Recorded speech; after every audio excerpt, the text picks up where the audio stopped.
The SUMIF function in Excel is a tool with which you can sum up values based on a specific condition. And in this example, we are selling Apple products in various stores. And now we, for example, want to sum up the revenue for the product group MacBook. And for this, we have to use the equals SUMIF function. And as you can see, the first function argument is the range. And this range is basically the column or the row in which we can find the criteria. So we want to find the word MacBook, and MacBook can only be found in our product group column. So this is the range for our function argument. And in this range, we want to find a specific criteria. The criteria in our case is the word MacBook. And then we have to pass a sum range. So if this criteria can be found in that range, then Excel should sum up the values from the revenue column.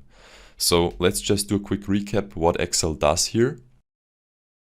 We have the product group column, and Excel has the criteria MacBook. So it goes into the product group column and then it checks, is this value here equal to this MacBook value? And in the first case, yes, it is true. Then it goes into the sum range column and adds the value of this row to the sum. Then it goes to the next row and it sees, okay, in this range here, the next word is iPhone. It doesn't fulfill the criteria here because iPhone does not equal to MacBook.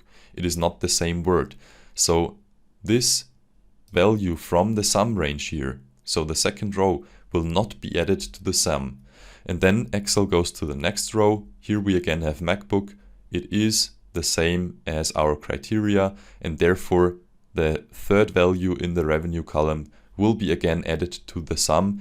So we can simply type in the closing bracket for our formula, click the enter key, and then we can see the total revenue for all MacBook products here is 251,325. And actually I created a drop-down menu here, so I can also select iPad. Then this function will update because the criteria is now different. It is iPad here, so Excel will now sum up all the values for the iPad products. And if you want to know how to create such a drop-down menu, you will find the link to this video in the video description below. So that's it for this video. If it helped you, please don't forget to subscribe to the channel and also to hit the like button. Thank you very much, and I see you in the next one.